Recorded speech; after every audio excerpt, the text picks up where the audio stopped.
with me, even though she has nowhere else to go? Yeah. Am I the for expecting my ex-girlfriend to move out after she broke up with me, even though she has nowhere else to go? Yeah. Yeah, you are. Yes. I, 27 male, have been with my girlfriend Megan, 26 female, for 4 years, and we've lived together for 2 of them. We live in a house I inherited from my grandmother. Megan quit her job a while ago to... What happened? She's regretting her decision. He's not. You want her to stay? Who's the owner? Yeah. My bad. Okay. Megan quit her job a while ago to pursue her master's degree full-time since her bachelor's wasn't opening any doors. I've been supporting her financially and emotionally while she's been in school. To be clear, I never resented that. I wanted to support her goals and was proud she was pushing forward in life. Her program is intense and she's even taking summer courses. I work full-time and also take care of the house, which means some things slip through the cracks. I cook, clean, and try to keep things in decent shape. It's not perfect, but I genuinely don't think it's bad. I would comfortably have friends over without worrying about the place looking or smelling off. I'm not an amazing chef, but I know my way around the kitchen. Mostly basic dinners, but they get the job done. The past couple of months have been hard. Megan's stress levels have been through the roof and tensions between us have grown. She's been unhappy with how I cook, how I clean, saying that I don't meet her standards. I get that she's overwhelmed, but I felt like nothing I did was ever enough. I still tried to be patient and supportive, but things hit a boiling point and we had a big argument.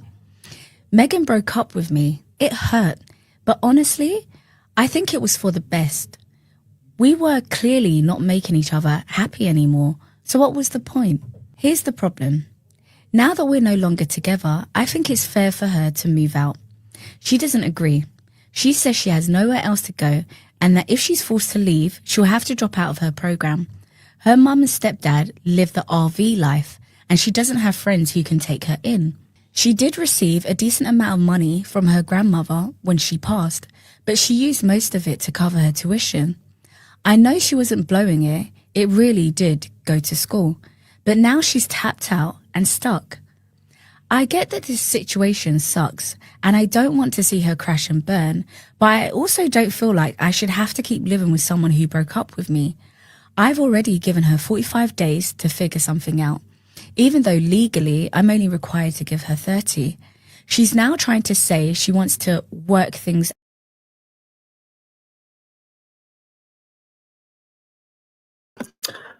Hey guys, welcome to Little Blackbird 91. You already know what it is. It's Wednesday nights. Dilemma. So if you heard the video, a young man has obviously moved in with his missus and she has broken up with him. And now he's given her 45 days to get her packing and some stuff and get out of the house. Okay. But we're having a dilemma week, you know? So listen, this is an open panel. So if you want to come and have your say, please, by all means, use a link in the chat. Yeah, do you know what it is? I like cameras. I can't lie to you. So if you know you're going to come up, please don't come up without a camera. Okay? All right? That's when you lot start talking the wickedest and the wildest. Okay? And you know, in this particular climate right now, okay, there's certain words we can't be saying. Okay? CK. But anyway, all jokes aside, but listen, let's have a real conversation today. We're talking obviously about a dilemma. Man breaks up with his ex and she refuses to leave the household. But I'm not going to do it alone. I've got a fabulous co-host with me today to discuss this wonderful, illustrious topic. And like I said, the panel is open for you guys, but please give me a round of applause and warm welcome to my lovely co-host, Jay Baby. What you talking about? Hello. Yeah, this is a real dilemma, especially in today's climate and how laws are. I wonder if this couple is in the United States because it can get a little tricky.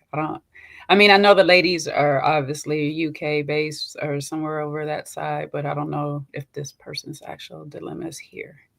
It sounds like it was a Reddit, so it could be anywhere, to be honest. Yeah. It could be. Yeah, and then it gets a little tricky. Okay. It does get a little tricky. It does get tricky. Okay, so taking out the legal aspect, let's take out the legal aspect then. if the legal aspect don't exist, right? Mhm. Just as a straight up dilemma, what was your first thoughts to this dilemma? What was your first kind of initial response to the dilemma? It's his house. It's inherited to him, like it's left to him, and as long as her name is not on the deed,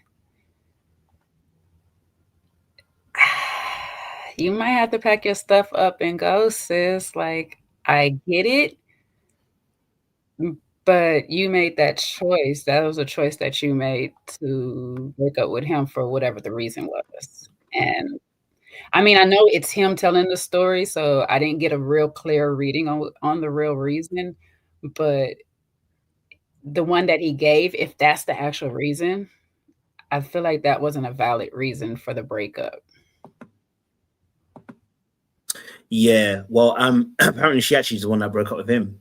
That's what I was saying. She broke up, but like for her reason that he gave, I'm not sure because it's him telling the story. I don't know if that's the actual reason why she broke up with him, but from his POV, if that's the reason, that to me is not a very solid, valid reason. But it could be a combination of a whole bunch of other things that was going on during the course of the 4 years that they were together. So, okay, all right, I definitely hear that. Okay, so what would be a reason as to why someone might decide to break up in this scenario? Because since you obviously mentioned that might not be the reason why, right? Like what she said, it might not be the reason why. So what do you think the reason is for why she might have actually broke up and really? I mean, like we have all the things that, cheating. There can be some type of ABUS up in there, it can be I don't want to say support because it sounds like he has been supporting her. You know what I'm saying? It might not be the support that she might always want, but you're kind of living somewhere rent free where you can just focus on your school. So that's support. And it's hard to come by a lot these days. Yeah, like Maya said, sense of pride. She could be cheating. She could have somebody else. You know what I'm saying? I don't know, or whatever. Sometimes we just grow apart. But I'm gonna tell you this: if it's a growing apart thing, I think you would have been better off. Sis would have been better off, kind of like waiting. Just wait until you finish what you got to do and get yourself in a position to be able to move out in case you have to move out. Because at the end of the day, it is his stuff or whatever. So are we? And before, I got a brother here, Broke of Berlin, who's gonna join the chat in a second or two as well. But are we? We have to keep it real, so we know we keep it real. So are we advocating for dark arts here? Because what we're saying is, are we? Are we saying some dark arts here? Is that what we're saying? Because you got to time it correctly. I'm just being honest. I hear what you're saying. If you're her lawyer, are we advocating for dark arts here? If I'm her PR, I'm her lawyer, I'm her advisor, sis, you're just not in the position right now to be making such moves. Sometimes you just have to have your stuff together before you just decide that I just want to up and leave this person. You know what I'm saying? And I say that the same way I would tell somebody that is a victim of abuse or something like that, because sometimes you do just have to have everything in order. And we find that out with people that suffer, that they were going through their situation of trying to make sure things are aligned so they can be fully out. You know what I'm saying? And I don't know what the case is, so I'm not putting abuse on this man or anything like that. Don't get me wrong. But as a woman, and this is even goes like, I'll say it in the dark art sense. Even if you was to cheat, generally women wouldn't find a whole nother nest before she flown the coop. You know what I'm saying? Like she starts building a whole nother thing before she decides, let me just up and leave this situation. Yeah. And it don't sound like she did that. You want to stay in this house or anything like that, and you feel like you don't need to leave, but why do you feel like you want to be a roommate to somebody in their property? That it's weird. You don't want them, You're not happy with any of the things that they're doing, apparently, but you want to stay in the house. Why? Because you're going to lose your scholarship and all that. Well, you should have thought about that before you gave that ultimatum of let's just be friends. So if I was advising her as a girlfriend, I'd be like, sis, hold it out. Dark art wise, hold it out. Hold it out. You ain't got a choice. Hold it out. Yeah, you need to ride this out, finish the school. You know, it is what it is, but you got to sit still. You know, so I don't know why she was so impulsive. That's the actual question right there. Why was this such a need to do right now? That's a good question. Okay. Well, I'm going to bring up Broker Berlin. How we doing? Broker Berlin, how we doing, man? How you guys doing? Great conversation. I really want to respond to what the lady just said because she made an excellent point. And this is on both sides, on the men and the women. As Black people, we can't win the Game of Thrones because we're taught to be reactive from birth. Whenever someone does something wrong or disrespects us, we react and we check it right there. Whereas, white people, they'll okay. And they'll plan their fuck over 3 months down the line. If we did that, we would be in such better places. But that kind of answers the question because she's like, girl, women have intuition, but they don't have so much foresight when they're angry. And same thing for men, especially Black men. You know, there's a lot of times as Black men, we'll go back. We did made a mistake. We'll go in that shower a few days later and like, we'll come up with a plan that we should have did. That was, if I'd have played it like this, but we don't think in the now, and we're so quick triggered to, let somebody know how we feel, let somebody know how they, and that's what kind of fucks us over. And the second thing I also wanted to say is what she was kind of speaking about is, again, it's unfortunate, but I think that when it's time for women to go, it's a very hard process. And for the men's side, if she's holding you down and it's time for you to go, it's also a very hard process. I think we didn't get a lot of lessons on how to take that L and walk away. A lot of men will start getting real aggressive and real abusive when the woman kind of wants to be done with them, because, you know, a lot of men feel like sex possesses you. And a lot of women, same thing, when it's like she's asking, why do you want to be there if you don't? Because I think that in our culture, we're so focused on not getting one fucked over or getting that last one up or getting that last word, that the women will be like, they want to have a new nest, but they want to burn down the old nest before they go. You know what I mean? They want to make it unbearable. And I remember this in New York when it's like people break up, but when they cohabitate, like it's fucking impossible to find a new place, damn near. So like people would have real fights about, well, who's leaving? Well, I'm on the lease. I don't care. The law says that I have 3 months of residence. It turns into all of this back and forth that's completely unnecessary. And I think that it's on us on both sides to kind of see what parts of our toxic culture are, you know, propagating that. And sometimes, hey, take the L and move on. But it's hard for the majority of us to do this in our culture. On both sides, whoever's being taken care of is the one that's probably going to show their ass when it's time to leave. Whether it's the man getting taken care of by the woman, he upgraded, or whether it's the woman, where it's like, hey, go back to your mom and dad's house.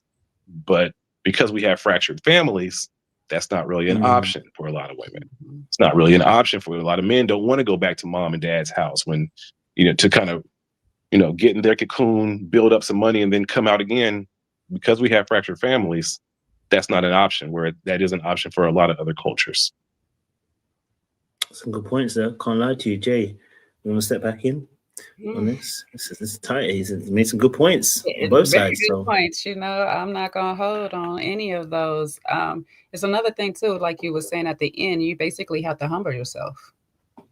because going back home is sometimes not easy. Some of us do, even though we might have broken families, some of us do have that option to come back home, but you're still, again, living under somebody else's roof, living under somebody else's rules and stuff. And the second thing to that too is you now have to pull yourself back on your feet. And a lot of people don't want to do that because you get comfortable with just living under somebody else's, governmentship or whatever and stuff, however you want to put it, under somebody else's money, so to speak, under they're paying the bills, doing all of these things for you, and you just being comfortable doing whatever it is that you was doing. And Maya somebody in the chat made a good point. It's like, why did she stop working? And that is a good question. I sometimes, when we are in school and with certain fields, you do want to put all your intention to it, but at the same time, I'm cohabitating with somebody else. I need to make sure I have my own. I need to make sure at all times, in case things go awry, I have an exit strategy. And I'm trying to figure out, like, you put all of the grandmother's money that you had into your schooling instead of into some investment or something that will have a return on it is a little wild in this day and age. You know what I'm saying? I get putting your money into your school because that's your future, but you still need, I always say, you always got to have that little fund just in case, that rainy day fund in case you got to get away at anything, even if it's just $1,000, something to hold you over just for that meantime and stuff. So it's still a lot of questions that are left unanswered by this dilemma from the two, especially because the young lady hasn't said her side of the situation. And so we're just going off of what he feels the issue is, but it is hard getting from under somebody else's care. I'm not going to hold you. Yeah. No, that is a tough part, and it's tough. Obviously, for her. You're in a tough position, right? Because of course you're in a relationship. You've put your money into schooling. You're probably thinking it's going to be, you guys are going to stick it forever. When you're young as well, you have the most, I won't say dumbest ideas, but you do have like naive thoughts. Like, what, this is going to be my ever. You know what I mean? Like, exactly, overly optimistic. And sometimes you just. And that's why your brain sometimes is not thinking long term, as you were saying, foresight, right? Not thinking all the possibilities may come up. And that's why that rainy day fund is important, because you do need something to fall back on. But she hasn't got anything to fall back on right now because the money has been put into school, and also because he's paying all the bills. So it's like, she's obviously got all that energy, focus on schooling, and now this breakup's happened. It's like, boom. What am I going to do? Life is crashing. And I think that's the toughest part too, right? Life is crashing. Parents haven't got their own home because our parents are on an RV. It's a scary place to be. I ain't going to lie to you. I ain't going to hold you, right? Because of course you've allowed yourself to be taken care of. So now it's no longer an option. You now have to scramble and find a way to try and make this work. That's a tough place to be. And I don't envy anybody being in that position. You know what I'm saying? So, especially if you're young and you're not thinking that particular way, you know what I mean? So I do understand that can be very hard place for her to be. But she got 45 days. Old boy said, listen, I'm gonna give you 45 days. And I think that's fair. I think that the gentleman did a good thing for her, because he gave her 45 days, say, look, get your stuff together, let me let you do your thing. But 45 days, I'm gonna need you out. You know what I mean? Like, he's not asking to pay no bills. He's not asking to do extra, any this and that. Do you know what I mean? I think he's being very gracious, giving her 45 days to figure out what she won't do. And are you saying 45 days or 4 to 5 days? No, 45. He said 45 days. 45, like 45 days? Uh-huh. Yeah. 45 days. Shit. I thought 4 to 5 days was gracious. 45 is beyond gracious. Yeah. 45? He cared about her. He said 4 to 5 days. He's like, girl, that's shit, right? Yeah. By broken, but we don't swear on here. Just want to let you know. But you're sorry. Good, no swear. No, you're good. You're good. But yes, if 45, it's not 45 days. It's 45 days. Does that make a difference for you, Broken Berlin? A huge difference. He's dumb gracious. 45 days. Listen, if he still loves it, that's why. If it's time because mistakes happen when it's time to go, when it's time to break up, and y'all still around each other, that's when the abuse comes. That's when the narrative changes. That's when No, when you are done with each other, y'all need to separate ASAP, because as you're spending time with that person after you're both done with each other, as men, we know women get the narrative every time. Whatever they say is going to be believed. And I think a lot of times, especially with this internet space and the social media space, the woman one-on-one, she might be a good woman, but that woman's facade and ego that she's portraying online will maybe, like, even if it's her fault that the breakup happens, as she starts getting gassed up by her online bots and sisterhood, she's gonna end up doing some stuff that's way out of pocket. And I think that when the man is asking you to leave, ladies, leave. And men, when the woman wants you gone, go figure it out. I think that's the safest way, because there's so much stuff that's happened when people break up and they try to spend that month together, that turns into something horrific. It turned to another 4 years. No, for real. No. Or baby, or you end up with a regret baby. Yeah. Yeah. Because I know a lot. I've bartended my entire life. I've had a bunch of men and women come, and I had just broke up with them, and just kind of, and then that's when the baby came, and now all of a sudden you have this cursed baby. And everyone, all babies are blessings. No, they're not. No, they're not. There's some cursed babies that came out of cursed situations. You use the word. I'm sorry, I didn't mean to cut you. Go ahead, finish. No, you good. Yeah, I'll stop at the cursed babies part. It's probably a good place for me to stop. No, it's like you use the word abuse, but I want to use the word manipulation. Because I was going to say the same thing. Yeah, I feel like in that time, that's what it is. And I'm not going to say it's on her part because she wants to break up now, but it can be on her part because it worked two ways. See, me as the thing, I'd have started negotiations. You give me 45, I'd be like, baby, that's not enough. I need about $3. You know what I'm saying? I need you need $3. I need to get it together real quick. But then on the but let's keep it 100. You're in a trap. Women have a way easier to. Y'all ain't if y'all humble yourselves, y'all would be in another man's place within a week. If really.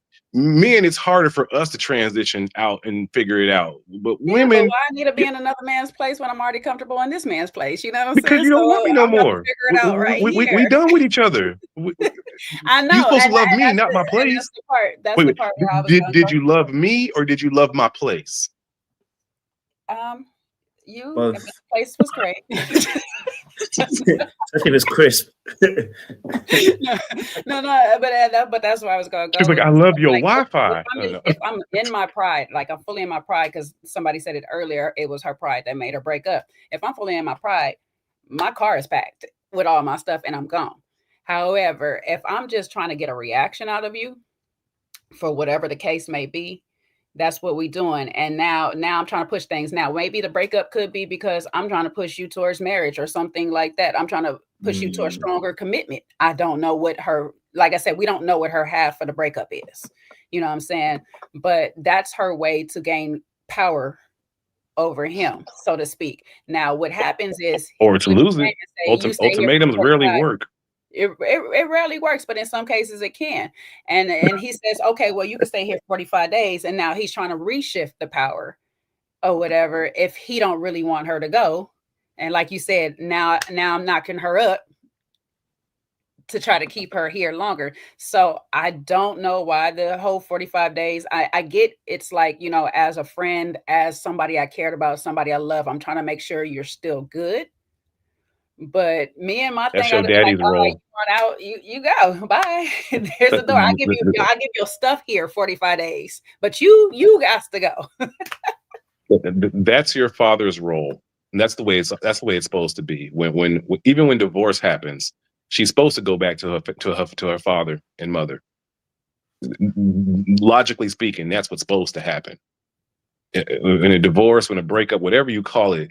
And if I'm on the lease, if it's my apartment and you break up, you're supposed to go back where you came from. And that's not disrespectful. That's logical. And if I'm on your lease and the breakup, I'm supposed to go back where I came from. Simple as that. And I think that we've made it so overcomplicated. When the right solution is right there, we won't take it.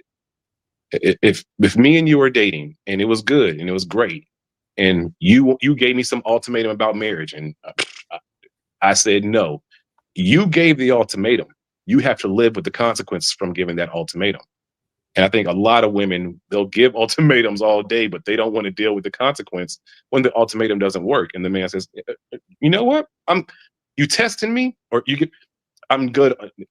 We can break up. Then she wants to play. I didn't want that. Well, no, you gave the ultimatum. If you gave an ultimatum, you have to live with the consequence of it. And I think that a lot of women have a hard time dealing with the consequences of their ultimatum if it doesn't work out in the way that they wanted. Again, they didn't have foresight. They didn't really think big picture. If he says no, what will I do? I think a lot of women will be like, I didn't think he would say no. Well, then you didn't have that much foresight. Mm-hmm. Well, I think in this scenario, I think it's a tricky place for both people, right? Because once you've broken up, doesn't mean feelings have gone. Mm-hmm. Feelings are still present. You know what I mean? Like she might have regrets and and it might be, and this is where it becomes tricky. Because her survival is dependent on you, and this is where it gets tricky in relationships in general, because her survival right now in terms of her place of stay, security, home over her head is dependent on you. She may not even know if she really is, if she because in the space of him giving her 45 days, and I understand it because he still cares about her, and I totally get it. I wouldn't advise anyone to, stay that early when you're that young as well. But I mean, he still cares about her. She still cares about him. And she's going to have to wade through the emotions first and foremost to figure out whether if she is going to go back or if she is going to even just, and to reconsider it. Is she reconsidering because she likes him, or is she reconsidering because of the stay? Now that becomes very difficult, but also for him on his part too. On his part too, he's got to think, okay, I've got her for 45 days. She's in the vicinity. Can we still continue a little something? You know what I mean? So this is where it gets tricky for both parties, because anybody can manipulate the other person at this point. You know what I'm saying to you? Because agreements can be made. Okay, next 45 days. You need to stay. I need a little something. And before you know it, it's not 45 days. It is, like you said, Jay. It's 3 years. because again, 18 years. Proximity. Yeah, and it is very difficult, because I understand that he may be doing this out of the goodness of his heart. So I have to look at it that way, and I also have to look at it from a goodwill perspective, that she isn't trying to create an ultimatum, but generally she feels like this relationship has come to an end. I'm looking from a goodwill perspective. Do you get me? Mm-hmm. So if I look from that lens, I'm like, okay, I'm gonna hope that you do that way, but I also understand that this can be a very manipulative thing on either side. I can see how this can go to the most worst case, catastrophically, that if someone's livelihood is on the line, their safety, security is on the line, someone could go down to that lane. You're hoping that is not the case. Because if I think about any of my exes, if I ever lived in them, which I never did, if I ever lived in them, I would never think to myself, okay, I'm going to let you stay because I know you ain't got nowhere to stay. You got 45 days. And think to myself, you're going to be turning nasty at the end. You know what I'm saying to you? Because I'm not thinking that because I care about you. And also as well, especially if I haven't seen that. And if I've seen that beforehand, then that's a fool on me. But if I haven't seen that, then I'm not anticipating that. Do you get what I'm saying to you? So I think it's a tricky place. But don't you, after our breakups, you really want her in your space? Like you're supposed to get another. Fine, this is a safe space. We can talk, right? You're supposed to hook up with somebody else. You're supposed to have and that's just the truth of it. So if she's in your space after you guys are supposedly non-sexual anymore, even if we're friends, fine, we're going to stay friends. But you're getting out my place because I gotta start my process of healing, and it'd be the same for the woman's side. Hey, however you got to heal with your sage candles and your crystals, putting them in the moonlight. And whatever y'all got to do on the woman's side, you got to start that process. You can't start the process to heal while you're still around each other. Mm. That's true. It just makes me think of that movie, The Breakup. Mm. And they had a more of a business tie because they had money invested into the place that they were in. This one is not it, but it just, you're about to go through these unnecessary petty things with each other back and forth. You know what I'm saying? And then here we are too. This is another thing you have brought up, the coach. She is still dependent on you. So food, it's not just a living situation where your food coming from, your gas or whatever else, whatever other expenses, bills you had and stuff like that. How are those being taken care of now? Does he just stop? Do you want, like, now that you broke it up, he should be severing that. But now when he comes home and he's eating on something and you looking at him crazy, and now you want to tear up his stuff at the house and all this and these things is. Yes, your friend circle is supposed to come in and hold you down. All your friends that you done told all your business to, they supposed to come to your rescue now. You shouldn't need me to feed you after this. You shouldn't even need me to house you after this. I think when men get kicked out of a house, what we do? Hey, bro, can I get a couch real quick? Hey, we put out the distress call. Like, yo, I need women. Y'all have distress call. Y'all have institutions that will help y'all and you also have. It seems like y'all got a whole bunch of followers and whatnot on. It seems like y'all.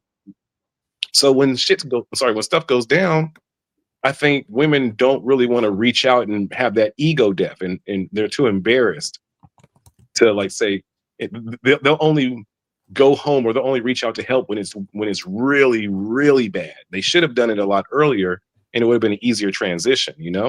I think on both sides we have this very strong ego that doesn't allow us to get the help that we need until it's probably too late, and then we're a burden because we waited too long to ask for help. That's why the question lingers in the back of my head is like, why are you trying to stay there? You broke up with him, so why are you trying to stay there? What is logically speaking? Because she doesn't want to ask anyone else for help. Yeah, but what are you getting out of staying there? What? Yeah, I get that part, but you could have stayed there in the relationship like that. Like, if that's the case, what is you breaking up? So that's why I'm like, I really would like to know what her reason for breaking up for, because why are you trying to break up and still stay in this house? I've seen this to just be difficult.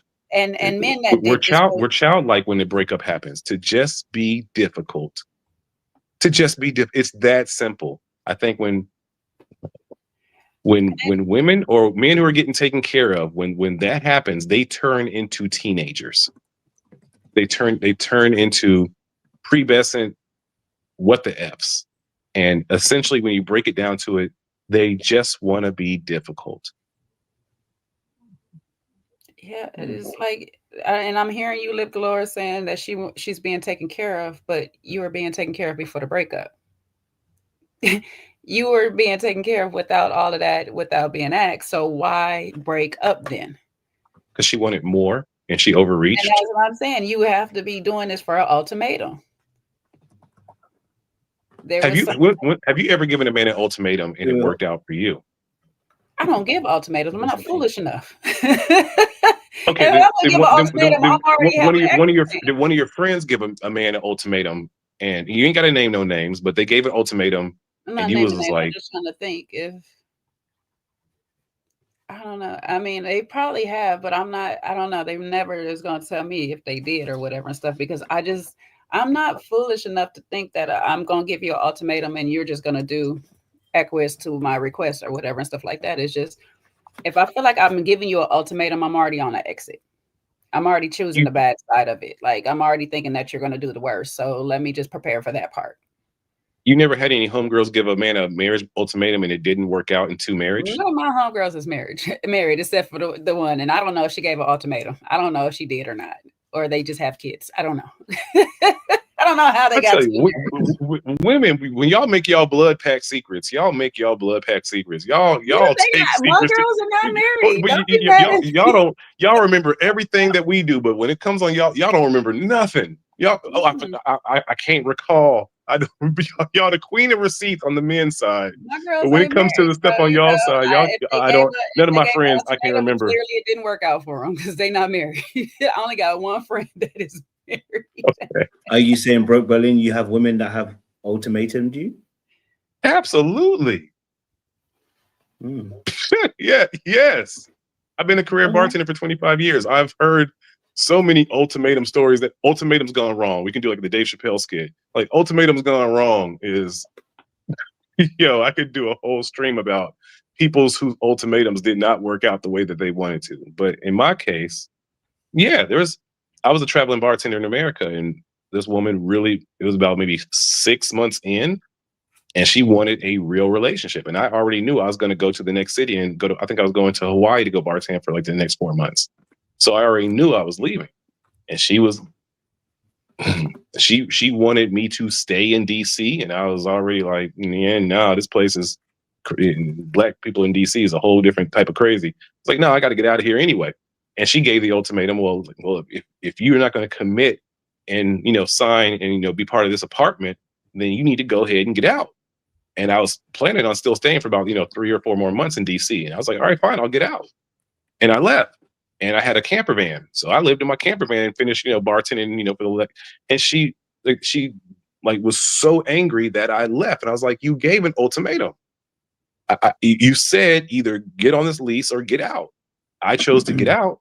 And now all of a sudden you want to come to my job and do all a bunch of crazy stuff because I left. You said either sign the lease and we have a relationship. I don't want you just staying here for 3 months, licking and lapping up on me. And then you go to Hawaii and find some new chick. And I was just like, okay, well, I told you in the beginning I was going to Hawaii. I told you that I was leaving. So all I can do is listen to you, hear you asked me what do I want to do. I told you what I want to do. You didn't like it. I respect your decision. And I left. Why are you mad at me now? Why are you kind of going to my job trying to get me fired? Why are you doing all this stuff when all I did was listen to you and do you gave the ultimate. It would have been great to stay here for the next 3 months. And, but you didn't want that. And I respect it. I respected her thought process. And by me doing that, she tried to ruin everything. And why? Because essentially, no shade to her, she was just being a brat. Anything, I ain't doing that. She's demonic. I ain't doing all that. She was just being a brat. And that's the simplest way I look at it. Have you ever gotten an ultimatum, Little Black Book?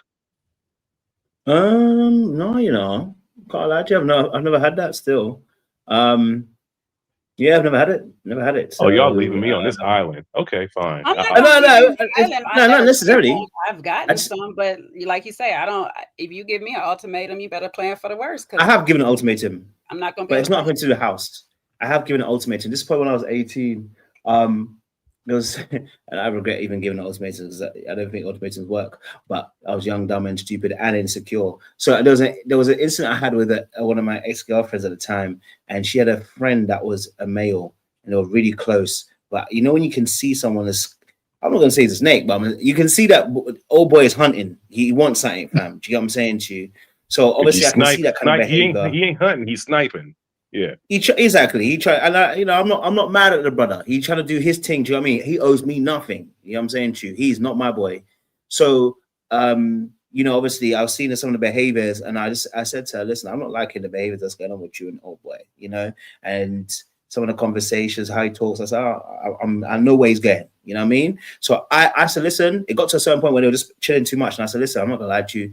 Me or him, I don't really give a heck. I'll walk. I don't mind. I don't want to be in this relationship. We're gonna keep doing this thing. Blah blah." Obviously, she ended up choosing me. I regret that, and I regret that ultimatum because I think that never really works long term. I always think to myself that there's a way to let someone know without having to use the "I'm going to leave this relationship." Now, if she had overstepped the boundary and done something, then that's completely different, right? That's not even an ultimatum at that point. That's walk. But it sounds good at that time when you're saying like, "Oh, him or me." But really and truly, there's actually another way to do that, right? There's a better way of doing that, which is I can say to you, listen, this boundary here is not effective for me. You know what I mean? Like what's going on here, it's not for me. You know what I mean? I don't like this kind of behavior. We could have had a more further conversation about it, but I was not trying to have more conversation about it. Because for me personally, I'm like, this doesn't need to go anymore. No bueno. If this goes any further, my brain is thinking this is going to go stupid. You know what I mean? So yeah. That's the time I've done grace, man. One, you were 18 years old. I was 18, yeah. I was young. One, you're 18 years old. And two, we didn't even start talking in these kind of terms until like the last 12 years, So, I mean, I don't know how old you are, but this whole the way that we look and analyze things now is brand new as a Black community. You know, as far as like, you know, really, you know, had the mental health and all that stuff and creating stuff. We didn't talk like this 15, 20 years ago, early 2000s and the 90s. So give yourself some grace, man. You weren't being I don't think you were being insecure. You were analyzing the situation and you saw it for what it probably was. And you tried and you communicated that with her. And I don't know what else you could have really done outside of that ultimatum, you know? Or maybe she can, is there a better way we could have articulated that at a young age? Because I got nephews. If my nephew was kind of reading that, I would have told him to do the same thing. Like, you're not being insecure, fam. Women's intuition is a real thing, but men's intuition is also a real thing. Oh, no. I wasn't wrong about the guy. That's not where I'm saying. So were you being insecure? You said you were being insecure. I think whenever you move in an unbalanced way, an ultimatum becomes unbalanced. That's where the insecurity is. When people offer ultimatums, it's because they are unbalanced. It's because they're insecure. That's why you offer unbalanced behaviors. So for me personally, I was like, okay, I wouldn't approach it the same way this time around. You know what I mean? Like, how would you approach it? I'd reframe the conversation. You know what I mean? By letting the person know, hey, look, for me personally, right, how I live my life, there's certain relationships I like to have firm boundaries with. And then I would ask, okay, what are the boundaries that you have with this particular person so I can understand? Because from what I'm seeing, I don't like the relationship. But I would ask more questions first about that relationship before making deductions and making up my own judgments about the situation. I would at least give the person an opportunity to begin to share from their perspective first and foremost, before jumping straight into there. Because I think whenever you jump too quickly, you're liable to make mistakes. You should always be able to give that person an opportunity to be able to say something. Because if they're going to talk and they're going to try and manipulate you, they're going to hang themselves. You know what I'm saying to you? You're going to talk yourself into a circle. So I want to be able to at least give that person up, say, hey, for me personally, this is not how I live my life. First, let me give an example. Let's say, for instance, I can see a dude that you're friends with. You're talking about having a conversation with the man, right? Or are you talking about having a conversation No. with Why would I the have a man? No, with a woman. well, the man's no, I mean, I think that's actually a good way to go about it. If he's a friend, I think it's actually I think there's actually a better conversation to have with the man than the woman that you're with. If you're on snakish ways, do you care what I'm going to say to you? If you want snake business, but if I'm trying to catch you, if I'm trying to see if you're a snake, I want to have a conversation with you. Oh, no, listen, I ain't gonna lie to you. You know who a snake is already. What I'm saying to you is that you can't then, if I think you're a snake, I definitely believe my discernment's good. But I cannot then force that onto you as of yet straight away. I have to have a conversation first. I've already made my judgment and discernment. Do you get what I'm saying to you? Me talking to you won't add or change that perspective because I've already seen what I've seen. But it's for my partner to be able to have a conversation first and foremost to understand, where do you stand with this? Is this something, because some people are not great with boundaries because they're afraid of saying no. If that's a different conversation. You know what I'm saying to you? My partner's saying, look, you know what, I'm seeing what you're saying, but sometimes I struggle with this aspect. Then let's have a conversation. That's different. If now you're going to tell me and you're going to gaslight me and be like, he never touched my shoulder or something, then you already know you're dealing with someone who's manipulating you. And you have to go, do you know what? Maybe this ain't the right relationship. That's not me. You just need to walk away. Because people that are going to gaslight you and manipulate in those situations, they're going to continue doing that. Do you know what I mean? So I think it's just best to have a conversation with that person. You know what I mean? I wouldn't have a conversation with a man. I just always ask, this is your guy friend. Has he seen you naked? I get straight to oh, this is your guy friend. Has he seen you naked? That's a fair question. That's just straight to the point. And when she stutters, then I already know, like, okay, never mind. This is probably a guy friend that's been, you know. It's a quick shock. It's a shocking question that gets the right. You know, when oh, this is my friend from. Oh, cool. Hey, have you ever seen her naked? You'll find out there what the truth is. You know, it's so you take that tip and it works like money every time. It depends on how long they've been lying together. So you know, I could have been secret. I could have been secret lovers for a long time, and they be ready for these questions, baby. Even her gay guy friend, you gotta like. There's been a few times where I'm like, yeah, you gay, but you still fondling. Well, you still stepping over. Hey, don't sleep on her gay friend, y'all. Her gay friend. don't really have people that have a gay friend. So He might be gay, but he ain't gay on weekends. He ain't gay on tequila. You gotta watch out for her gay girlfriends too. Oh no. Her straight honestly, girlfriends you got to watch out for. You watch out for everybody at this point because he ain't safe anywhere at this point. You know, we just went for the whole thing. Nobody's safe. Gay friend, not gay friend, straight person, they're all not safe at this point. Family members. So then the conversation really exactly. You know what I mean? Toys. We've all seen some things. So I think that's why it's important to have the conversation with someone first, rather than, like I said, lassoing to you can't do this. Because whenever you say you can't do that, that immediately puts people's back against the wall. They're going to try and do something. Like they're going to try and prove you wrong. Do you know what I mean? So rather than doing that, I want to be able to understand, okay, where are you coming from as why you think this relationship is normal for you? Do you know what I'm saying to you? Because sometimes you do need to talk someone through it a little bit, right? And give a bit of grace. Now, of course, by their reaction and what they say, that's how we're going to be like, okay, cool. Maybe some of the things you said was a little bit iffy. You know what I'm saying to you? Then you have to have a bit more of a conversation and let them know. But before I drop down, I did want to ask the lady one question, if that's okay. Go ahead. If a woman, sorry, what's up? Respectfully. What's up, player? Hey, I got to talk to you different because you got to play a Himalayas. All right. But I think this. I think that when a woman really loves you, she will make it easy for you to provide for her, and she will even take away from some of her desires to allow you to provide for her, so she can rest in her femininity. I think that's the goal for most women when you really break it down. And if she really loves and values you, she will, if you make $60,000 a year, if she loves and values you, she will find her place in that and find her happiness in that. The women who keep saying that I want you to make more, I want you to have this kind of ambition, I want you to do that. In my opinion, again, I've seen this from men as they get older. There's so many gray divorces that it looks like women are actually using that as far as I want you to get ambition, so that as they get older, there's more of a reward in the breakup. But if a woman truly has real, not unconditional love, but like a real authentic love for you and wants to grow old with you, then she'll take away from her earthly desires to allow you to provide for her, but she makes it easy for you. Would you agree with that, or do you think that I'm maybe on the wrong path in that analyzation?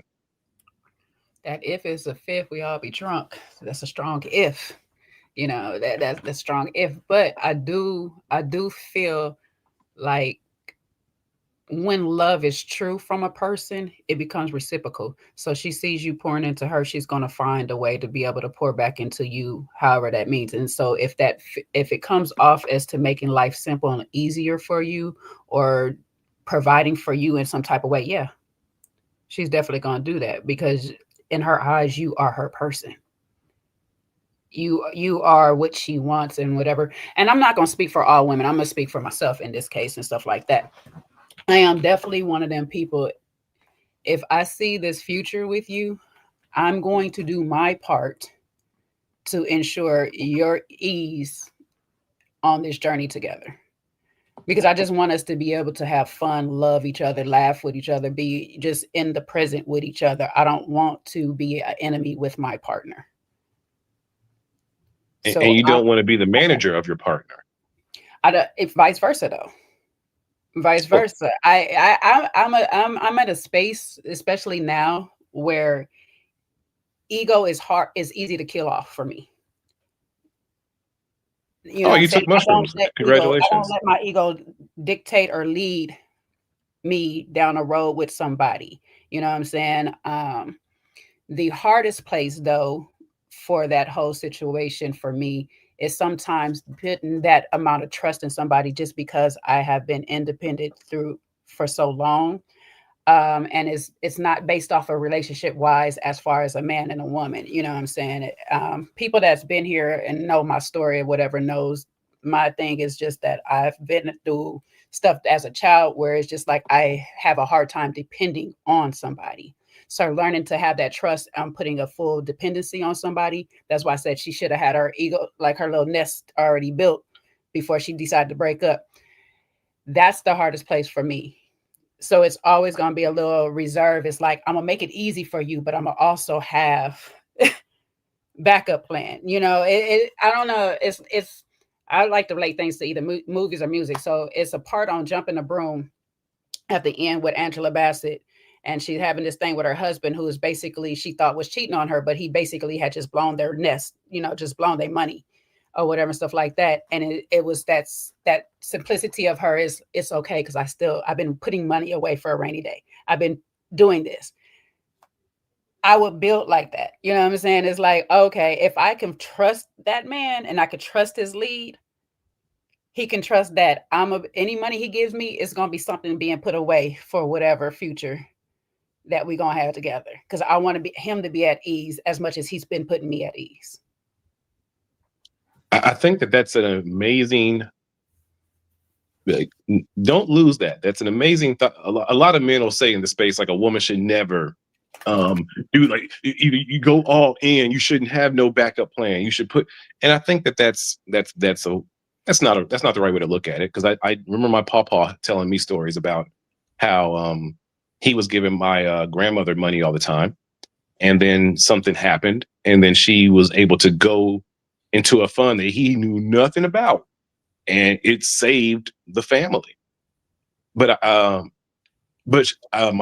nanny wasn't using that, I think, as a fund of, once my grandpa messes up, I'm like, this is my fund to get out of here. But maybe it was, you know, who knows?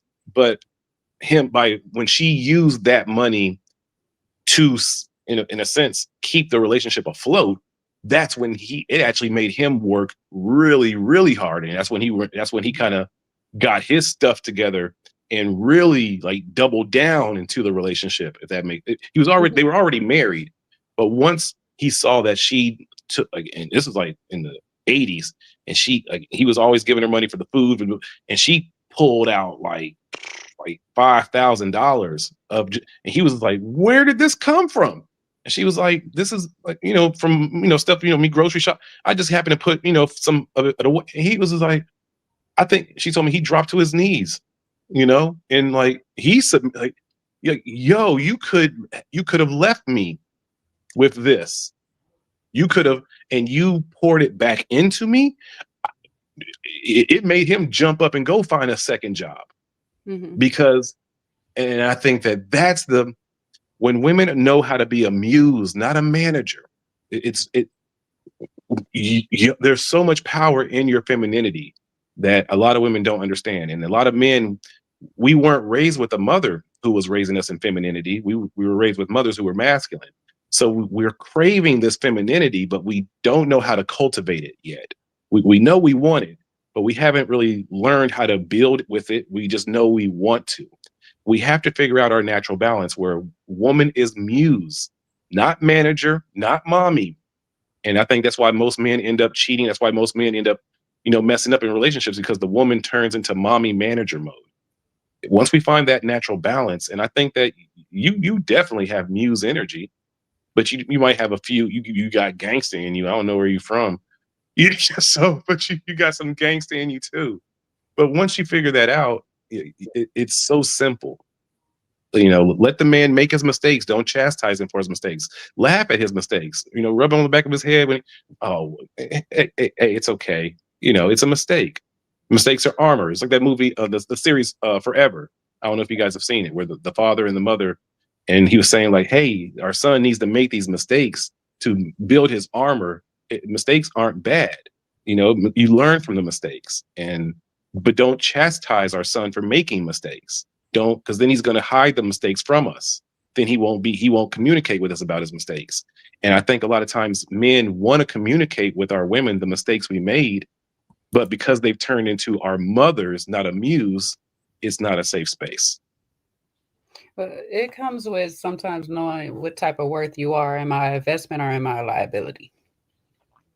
Yo, unbeknownst to your papa, your nana was an investment. He didn't know. You know what I'm saying? And then it's just like some women are out here, and then you got to know the woman. As a man, you got to know the woman that you're choosing. Am I choosing somebody that is just for right now, whatever, and stuff like that? Or will she actually really be there through the thick and thin of things that I'm going through? Can she actually hold me down on them dark days where the man and whatever you want to say is attacking me and all this stuff like that? Do she bring peace in the house? But it also goes back to, and I can't remember who the two was talking to, but it's an old clip of a black man and a black woman of talking about, like, you know, when you go out to the world, you'll do whatever that white man tell you to do, but you'll come in this house and you'll give me hell, but you want peace from me and stuff. And so what your papa was probably doing while he was making whatever moves he was making, but he was probably still bringing peace into the house. So your nana don't feel no type of way of, oh, this money I need to use to get up out of here. See, that's the thing, is sometimes men don't realize that part on their end, is that you're not bringing your woman peace, but you're asking for her for it. You think by providing and making all of these things, that's peace. No, that's security. But that's not the peace with it, because if you're giving her hell, you're talking crazy to her, you're not, you know, helping her relax in all her day-to-day. All she's doing with whatever you giving her is trying to plan for her exit. My nanny says she did that because out of all of her friends, my pawpaw wasn't a drinker. All of her friends who were women going through stuff with their men, the men were drinkers at the time, you know, and my pawpaw was also ex-military. And she said she recognized that by him not being a drinker, coming from a war, she gave him a lot more grace than, you know, because she realized, like, he's not as bad as as her friends, what their friends were going through. So you're yes, on the men's side, we also have to bring peace, you know, and you're absolutely correct. That's what I said. When it's love, it's when it's pure love. It's trying to be reciprocal. I'm trying to pour into you as much as you pouring into me. I'm trying to give back, and my give back might not be the same as yours. It might not add up to yours sometimes and stuff like that. But I'm gonna give you my all. Right, and we shouldn't be measuring like how much. Yeah, we should. Oh, I'm giving 50%. Where's your 50%? Like, no, just assume that she's giving. I'm giving you my all, it's no measure. My all is my all. Right, I can't give more. You shouldn't. I'm giving you me. You know what I'm saying? If you're giving me finances and I'm not adding up to your finances, but I'm giving you meals for everything that you bring into this house, I'm giving you my all. Yeah. Reminding you to go to the doctor. Giving you collard green juice to go drink during. She was, you know, she was cooking healthy before, you know, the Crystal Sisters was on it, you know, and that's what I was saying earlier. Your nana believed in his lead, because that little thing she says, oh, he's not a drinker and stuff. I can trust that the moves that he's making was sound moves. They might have been bad ones at the time or whatever and stuff like that, or it didn't work out the way it was, so we can consider it a mistake, but it was a decent choice. It was a sound choice, so I can rock with that. It was thoughtful. It just didn't work out, but he just thought wrong. But it wasn't a drunken choice. He didn't go blow the money. He wasn't out here gambling. He wasn't out here with other women. He wasn't doing all these other things. So I can trust in that man, that at the end of the day, he is coming home trying to take care of the family that he chose. Yeah. So I can take care of that man to make sure every day he can come home to the family that he chose. Can we get that today? You can, or is that lost in time? Everybody got to start with self. We keep looking for other people to do what we need ourselves to do. Do you provide yourself peace? Some people don't even provide themselves peace. Men, we know how to provide ourselves peace. I mean, we got that covered. Do all, because little black book. With your red light all around you, looking all peaceful. Do you provide yourself peace?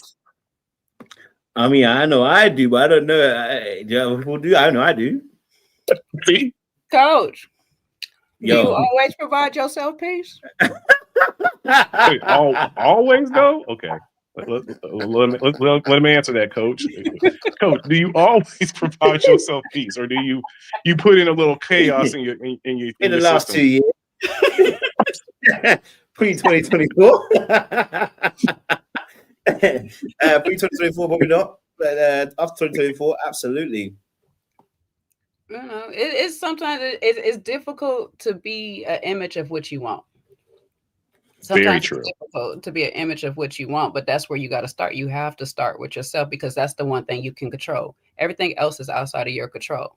But the key thing about starting with yourself is, you start to get that intuition. You start to get that discernment on who is bringing more peace to you, who is taking away the peace from you, who is maintaining peace from you, and you start making better sound decisions on who should be around you. So if we just start with ourselves a lot of time, but we don't, we so used to, this world is so used to wanting to please other people and track ourselves to other people and be a part of other things that we forget to be a part of ourselves. Great point. You spitting that Chicago pimping game. You better go turn the camera off and have a whole harem. You better have a whole harem of people around you massaging your toes and stuff. All right, go ahead, player from the Himalaya. All right. You got a Cadillac, don't you? You got a whole long car driving one-handed. Sunroof top, dig in the scene with a gangster lean. Ooh, hello. Ooh. I just taught my daughter that song. I just taught my 8-year-old daughter that song. She loves the ooh part. I hear that. All right. Well, thank you for letting me chop it up with you guys for a bit. Great conversation. Man. And no, seriously, sister, if you single, whatever, you on the path. You fanning yourself, so that means you're probably over 35. I understand, it's okay. I'm fanning myself because it's hot and I got the door shut in this room. Okay. But men always talk about women hitting the wall. Look, I think for us in our age bracket, like I'm 42, it's up to us to show the younger people how we can grow old together. And I think that we need to start having conversations about, especially if neither one of us wants kids. Like if you don't want kids and I already have my kids, you already have your kids, whatever. I think it's very incumbent for us in this generation to figure out how to, and I don't even know if it's even through marriage, like through the government. But I think we need to start figuring out how to come together and show how to grow old together in harmony, so that the younger generation can see that, because our pawpaws and nannies are gone. And if we don't do it, it's not going to happen. There will be zero examples of Black man, Black woman growing old together, happy, that younger people can see. But whoever you choose, man or woman or whatever, to grow old with will definitely have found a gem. Thank you.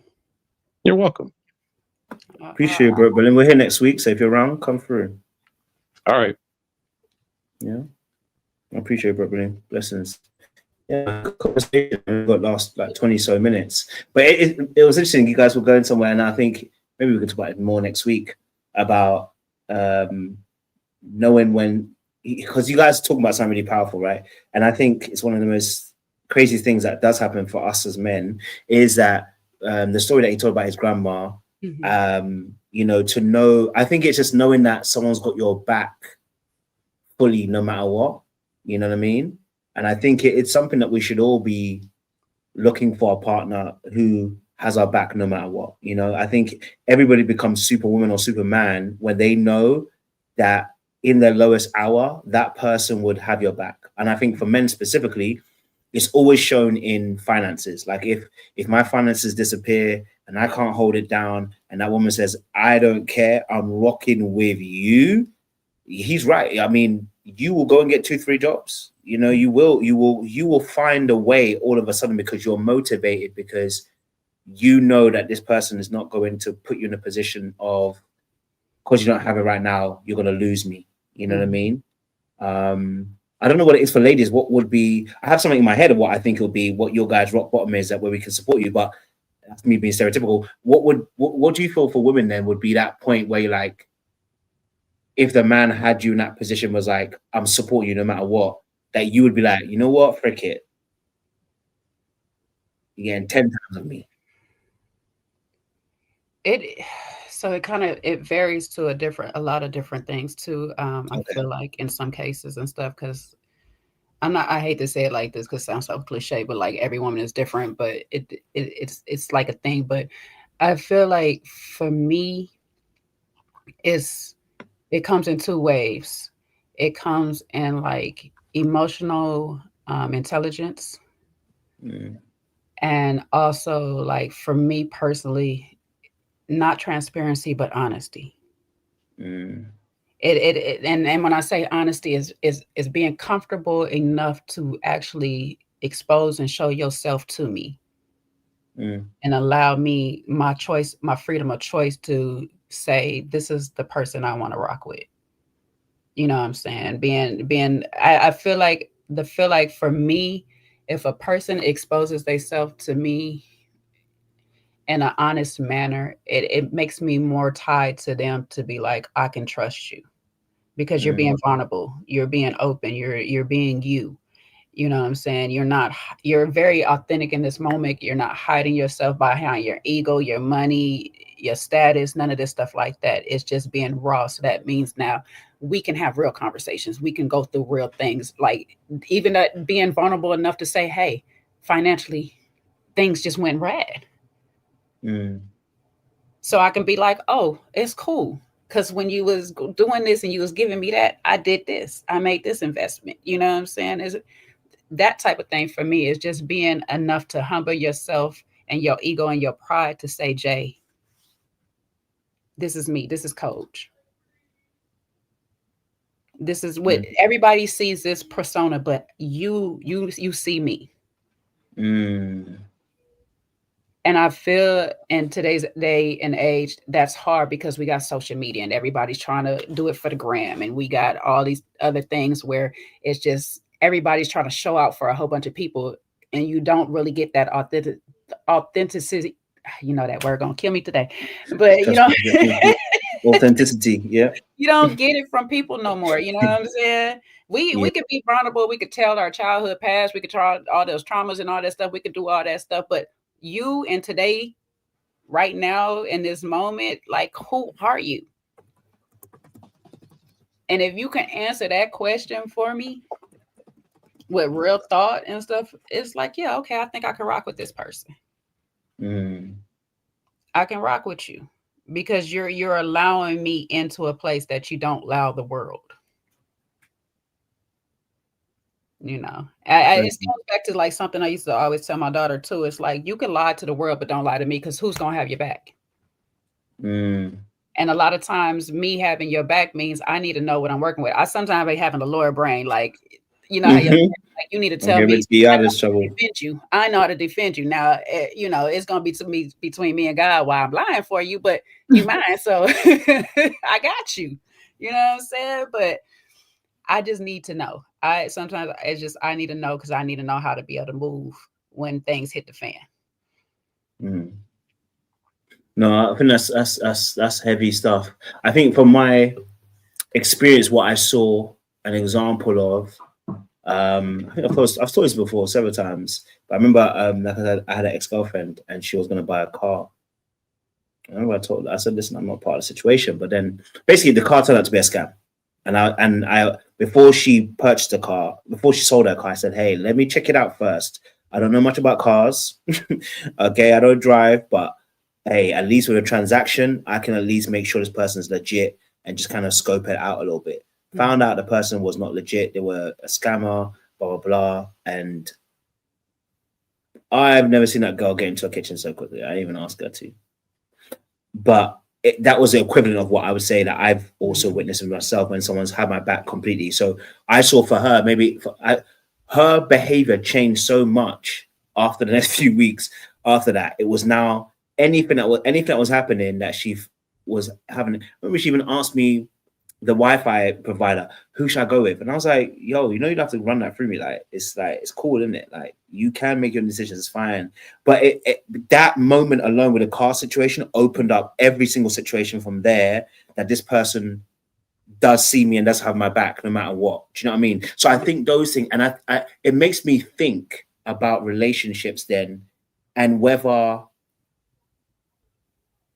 one, we like people enough, number one, and number two, whether we have enough of those moments And if we're not having enough of those moments in relationship, is that because we're in the wrong relationship, or is that because of something else? Because I'm thinking to myself, those moments are like defining. You know what I'm saying to you? They're defining to know. I mean, that was the wrong girlfriend, of course, but I'm saying to you, like, just even tonight, during that point of that time was also COVID for me. And two things happened. The first thing happened when COVID happened, I obviously didn't have a job. I mean, I was still getting money through, but didn't have a job. So I remember we were going shopping and she paid. You know what I mean? She paid. She wanted to. She didn't pay. She wanted to pay so badly. And I was like, "Nah, it's cool. It's cool. It's cool." But from that moment, I was like, "Rah, I've got to make it work, bro. I don't care what I got to do. I've got." Just that little instance showed me that this person had my back. I remember a time we were walking out, and this is the time when I spoke against a couple of churches, whatever, and was out and about, and some guy just randomly approached me. Before I could even do anything, this girl has jumped in front of me. Now, I don't know what she went to duke it out with, man. You know what I mean? Like, she went to duke it out with, man. I had to tell her, listen, hey, come on. You know what I mean? But I appreciate the fact that she had my back like that. Do you know what I mean? That she would go to bat for a man like that. Do you know what I mean? But equally, there was, and this is why I think relationships are fascinating. Maybe you can jump in on this as well. Equally, there was something that she did that also broke the camel's back completely. Of course, there were other behaviors, but the one that broke the back also was when I started coaching at that time. I started coaching. Some people had reached out to me, blah, blah, blah, and wanted me to start coaching. This is years ago. And I remember she said to me, how you gonna coach married couples? You ain't been married before. And the instant tear down, bro, I remember I was like, wow, okay, pack your bags, because it's over. Time's up. You know what I mean? I was like, I'm not good with cars, but you take my advice there. But now married people, now you say it's off limits. I don't know what I'm doing now. You know what? Your time is up. Okay, pack your bags. Get on. I mean, there were some instances before that actually contributed towards that moment. I would have allowed it probably, but I think those are the fine margins. I think that relationships literally are hemmed upon, because Jay, you can come and tell me something like you started your licensed liquor, and I can, in my fear, this can actually destroy a relationship. I can be like, my own fears are like, oh, I know she probably wants to be licensed, but I'm scared that I'm not going to spend as much time with you now. Now I know you got to work at nighttime. I'm a bit scared because I'm not having you at nighttime. So really and truly, instead of me being like happy about the fact that you've got your licensed liquor and being like, hey, you know, this is amazing for you, my brain is going, wait, I'm about to lose my girlfriend for another 3 or 4 hours in the nighttime. I won't be able to see her. It's going to make our relationship harder. And then my response now is a tearing down response, even if I don't say anything, but my face can say something, and that can ruin a lot of things. So if you don't catch it quick, you might not say anything to me in that moment, but you might be like, rah, man, don't have my back like that, you know, you don't like me like that. And that's another key thing, because before you went there, I was going to say that too, is how we talk to each other. It's a lot in how we talk to each other that you show your support, you know, just like that situation. It's instead of come and say, oh, well, you never been married before. How do you, babe, are you sure that you can give, you know, like, are you sure you can give advice? You know, you're gonna have to do some research. That's a whole different way to show you that I'm still here. Yep.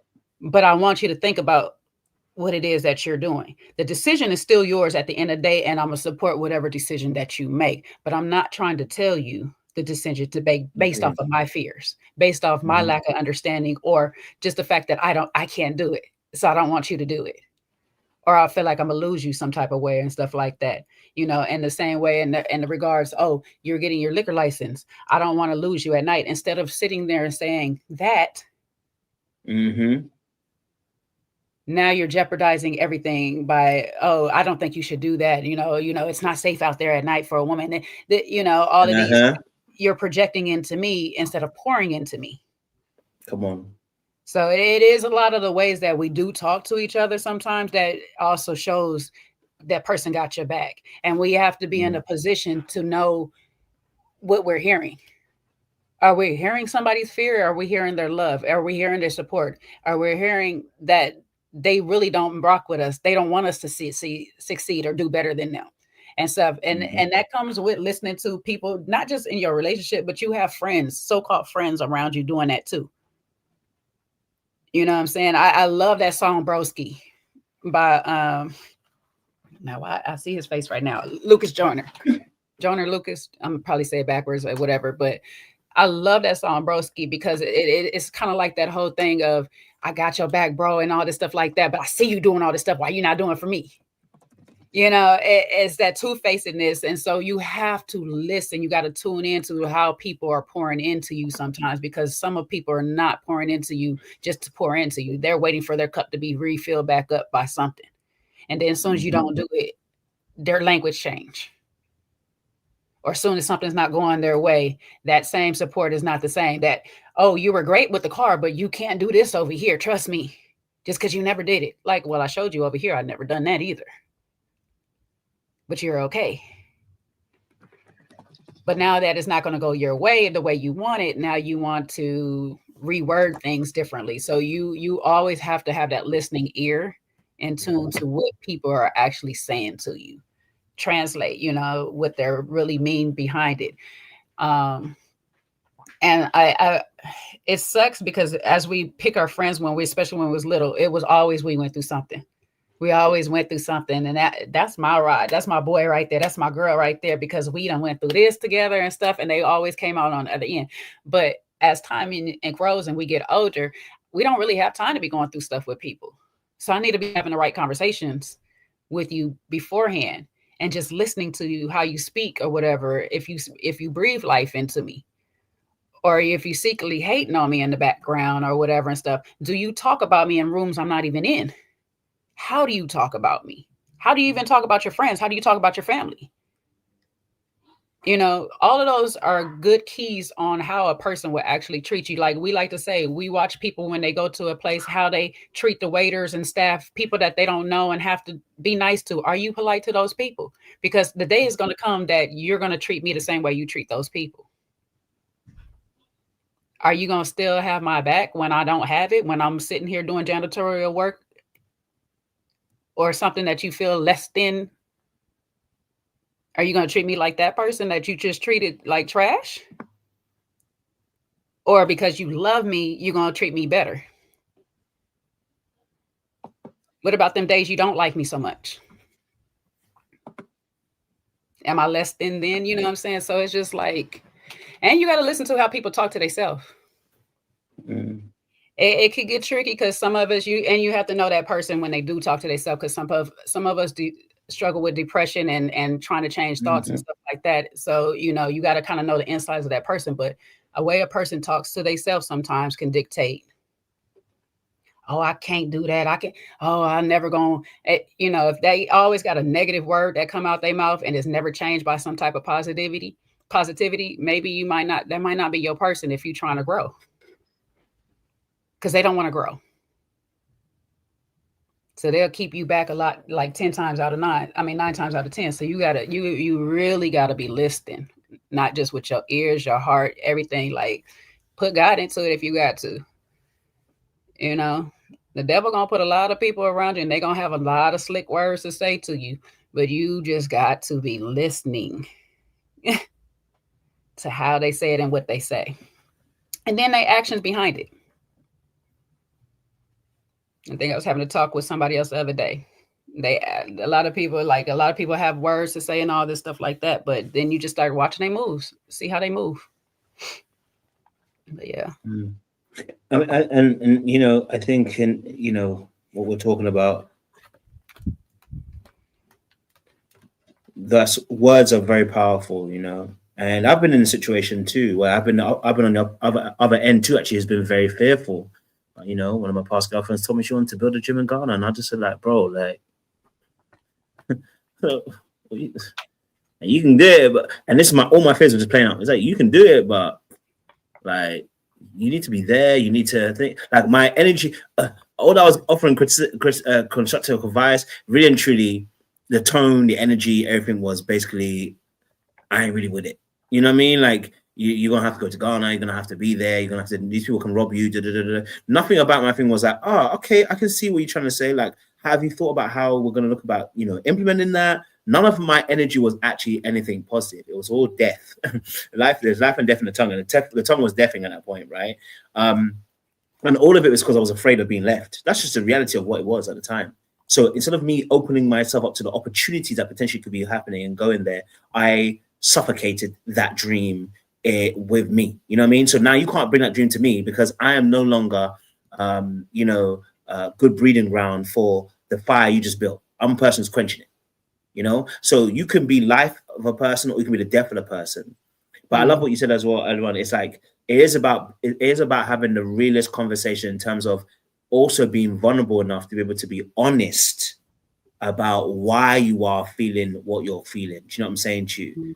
Right? And I don't know why this image pops in my head. I think an idea popped in my head. Let's say Mrs. works 9 to 5, works office, corporate. Now she's telling you she's got to work an extra 2 more hours after work. You know what I'm saying? I don't know why this idea's come in my head. This is just a random one. Let's say she has a colleague that you know. It's a male. Yeah, I'm putting it that way. Got to work an extra 2 hours, but it's got to be with that particular male, right? Your first response can be, you're not doing it. Like, you're not staying late, blah, blah, blah, da, da, da.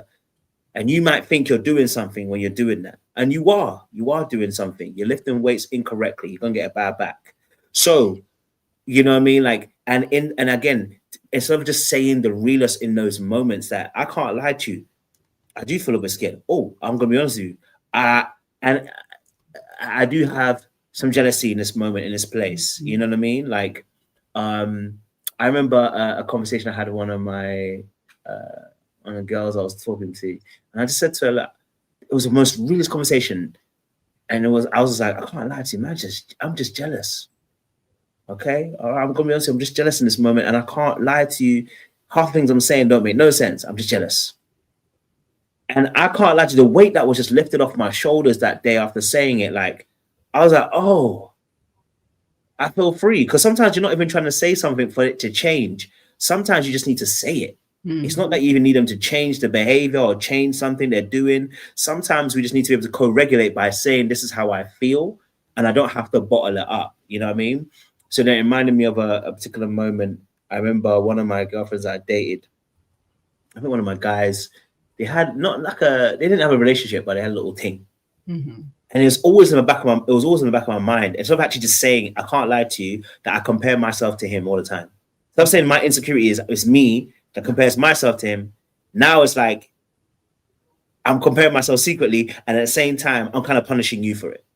So now you don't know why my behavior is a bit awkward. You don't know why my behavior is a bit. You don't know why if his name comes up, why I'm a little bit like, oh, okay, well, my energy shifts. You don't know why if he's in the room, my energy shifts. It's all because I'm not telling you what I'm really feeling and then acting it out. And so now we both are losing because I'm deciding not to open up and be honest about that thing. And I think that's such a powerful thing. Sometimes you're just saying feelings, not to change the person, but actually just so you can co-regulate.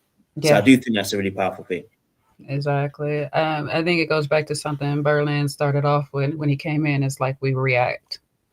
And sometimes without all the facts and stuff like that. And I like how you say it's just like sometimes you just got to say it out loud, because for me, that was always my thing is I need to either ask this question, I need to get it off my chest, I need to just say it.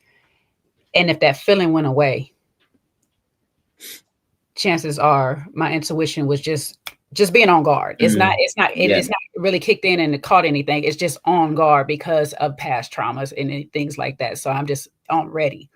But I always listened to it when it came back. And I feel like, oh, I need to ask you this one more time because just something just not sitting right. That's how I listen to mine. It's never the first time that something hits me. That's just a trigger response. That's just a response to some trauma that I've already had built up. But when I'm sitting on it and you gave me an answer, and I come back like a week later and that thing popped back up and it's just like, that answer just didn't sit well with me. Let me ask you one more time. Let me say it one more time. Let me just do this, like, because it's just something about how you either responded or whatever. It's just not right. My intuition now is truly on fire. Like something is not right. That's when you start listening to your discernment and you start listening to your intuition and your gut or whatever. Sometimes it's not that initial thing. sometimes it's just your defense just coming to your, your aid at that time, because it reminds you of something. But it's not always that person is doing anything. So when I'll say like it I can't work. It might not work for everybody, but I say like, if you be okay enough to ask that person, hey, what's going on here?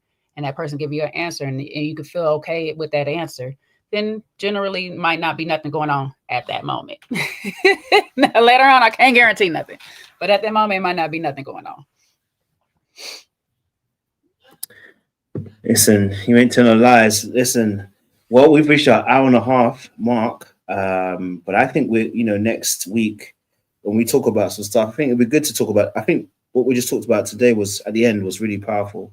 I think if we have a conversation more around that, talking to you, we spoke about this before, about talking to your partner and having to able to share feelings. How do we share our feelings with a partner? Should we share those feelings with a partner? Do you know what I'm saying? So I'll find some video for it, I'm sure. But I think next week that might be a good topic to have as well. So I appreciate you, Jay, for coming through.